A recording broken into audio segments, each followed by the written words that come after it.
बात तलख है और बहुत सारे लोगों को चुभेगी भी, मगर सच यही है कि टिक टॉक जो लाइव पर डिजिटल करप्शन के नाम पर जो धंधा चल रहा है ना, वो बड़ा ही गंदा है।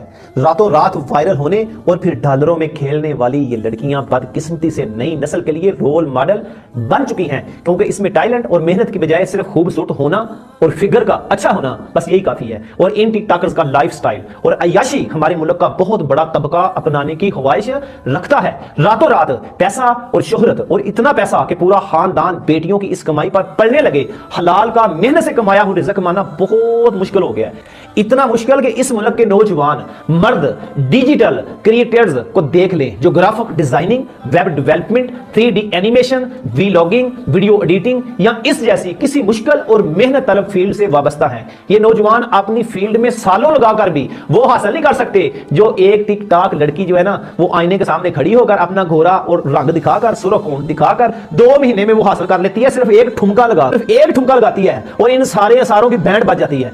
साथ ही वो दुबई छुट्टियां मनाने पहुंच जाती है, साथ ही खानदान भर की चांदी हो जाती है। सब एक गरीब बदबूदार मोहल्ले से उठकर महंगे महंगे पुरतेश बंगलों में पहुंच जाते हैं, यानी हैंग लगे ना खटकड़ी और रंग भी चोखा आए। अब सबसे बड़ी सोच जो इन लड़कियों के पास है ना, वो हर वक्त दस्तयाब होती है कि जब भी डॉलर की आमद में कमी होने लगे तो एक नाजेबा वीडियो खुद रिकॉर्ड करके मार्केट में फेंक दो और फिर से पैसा बरसना शुरू हो जाता है। ऐसी लड़कियों के ना खानदान वाले चौंके आदी हो जाते हैं, इसलिए कौन गैरत खाकर ऐसी लग्जरी लाइफ को ठोकर मार सकता है? नहीं, किसी एक आध केस में कोई गैरत कर ले तो कर ले, वरना 1-2 दिन की थू के बाद सब अपने धंधे पर लग जाते हैं बैठकर, बल्कि पांव पसार कर खाना किसे पसंद नहीं यार। इसके लिए इज्जत और गैरत जैसी फरसौदा चीजों की परवाह कौन करता है? ईमानदारी से बताएं कि आपके नजदीक डिजिटल क्रिएटर्स की तारीफ क्या है? वही जो जन्नत मिर्जा, अलीज़े सहर, मनाहल मलक और इमिशा अरफान को जो कर रही हैं, क्या वही डिजिटल क्रिएशन है? वही सज समर के आईने के सामने जिस्म की अदाएं दिखाना, डांस करना, जो मैंने गुफ्तगू, इशारे करना, 24 घंटे फजूल की बक बक को आप भी डिजिटल क्रिएशन समझते हैं तो मुबारक हो, आप भी भोले बादशाह हैं। अब ताजा तरीन वाकया एक और टिक टॉकर सरा यूसुफ का है। बकौल लोगों के वो बहुत ही सादा और शरीफाना कंटेंट बनाती है। मैंने इसकी मौत के बाद चंद वीडियोस देखी जिनमें वो कह रही थी कि लड़कों शादी किसी पठानी या चतराली लड़की से करना मेरी तरह गोरी और खूबसूरत होती है।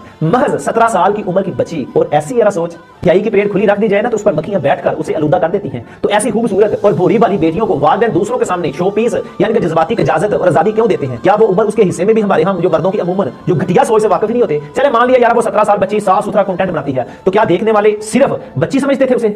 क्या वो उसके सारे मर्द फॉलोअर्स उसे अपनी बहन की नजर से देखते हैं? यार जो देखने वाले वो तो फिगर्स देखते हैं, वो तो जिस्म, जो लड़की अपने जिस्म की नुमाइश नहीं ना करेगी वो इतनी उसको जो बूथ ही नहीं मिलेगी, वो इतनी वायरल ही नहीं होगी, उसको बूस्ट ही नहीं मिलेगी, उसकी तो मेंबरशिप नहीं होगी।